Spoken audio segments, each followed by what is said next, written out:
Olá, queridos, paz seja convosco, amém?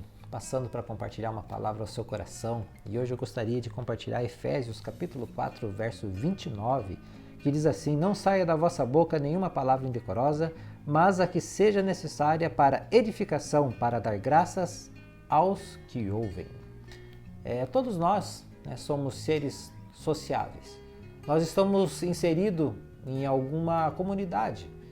Pode ser na igreja, no trabalho, na família, grupo de amigos, quem sabe um grupo lá do futebol, mas nós convivemos com pessoas. E outra coisa interessante que eu penso, todos nós de alguma forma influenciamos pessoas. Em algum momento da sua vida, você influencia alguma pessoa. As pessoas elas estão de olho em nós, como seres humanos, como pessoas que somos. Quem sabe umas mais influentes, outras nem tanto, mas dentro de algum contexto a gente influencia pessoas. E aí olhando para a palavra de Deus, quando diz: não saia da vossa boca nenhuma palavra indecorosa, mas a que seja necessária para edificação, para dar graças ao que ouvem. A palavra de Deus nos diz que nós precisamos falar coisas que edifiquem outras pessoas. Ou seja, se o que eu for falar não servir para edificar alguém, a pessoa que está ouvindo, eu não deveria falar. Como exemplo, Joãozinho é uma bênção, mas aí às vezes a gente vem e traz uma série de coisas que vai denegrir a imagem dessa pessoa, ou seja, isso não vai edificar aquela pessoa que está ouvindo. E quando eu olho para essa palavra é exatamente isso que eu penso. Aquilo que eu vou falar tem que edificar. Se for para denegrir, se for para machucar, se não for acrescentar nada, eu não deveria falar. A palavra de Deus em 2 Coríntios 5,20 diz que nós somos embaixadores de Cristo. E agora falando como cristão, nós somos embaixadores de Cristo, nós somos representantes de Cristo. Olhando por esse prisma, olhando por esse ponto de vista, ainda mais nós precisamos saber como falar, como proceder, como se portar em alguns ambientes. Nessa mesma carta, nesse mesmo capítulo, ali no verso 17, diz assim: por isso agora falo e dou testemunho no Senhor, que não mais vos porteis como se portam os gentios, na vaidade da sua mente.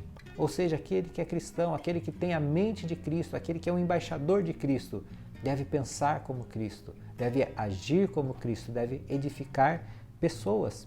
A gente precisa acrescentar algo que possa produzir vida nas pessoas. As palavras elas matam, as palavras elas machucam, as palavras elas causam feridas. A gente precisa ter o controle da nossa língua, das nossas palavras, para edificar aqueles que ouvem.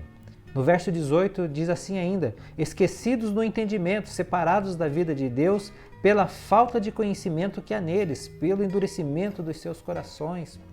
Examine o seu coração.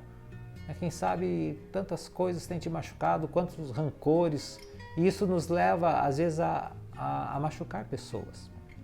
Mas isso ainda não é o mais importante. O mais importante é o que está ali no verso 30, que diz assim: e não entristeceis o Espírito Santo de Deus, no qual fostes selados para o dia da redenção. Queridos, quando nós machucamos pessoas, nós entristecemos o Espírito Santo. Eu consigo enxergar nisso o amor de Deus pelas pessoas, o amor de Deus pelo ser humano. Nós somos feituras do Senhor. Deus nos ama tanto que quando nós machucamos a sua criatura, nós machucamos os seus filhos, melhor dizendo, nós entristecemos o Espírito Santo. Quando nós ofendemos alguém com as nossas palavras, nós entristecemos o Espírito Santo, porque Deus nos chamou para vivermos em unidade. Deus ele nos chamou para vivermos em amor. Nós precisamos aprender a viver juntos, nós precisamos congregar juntos, nós precisamos caminhar juntos. Nós somos como um corpo, nós somos um corpo e esse corpo, os membros desse corpo, eles precisam estar ligados em harmonia para que tudo vá bem. Essa palavra que eu quero deixar no dia de hoje ao seu coração. Eu quero trazer essa reflexão para a sua vida. Como têm sido as suas palavras? O que é que tem saído da sua boca? Isso edifica os que ouvem ou isso tem causado feridas nos que ouvem?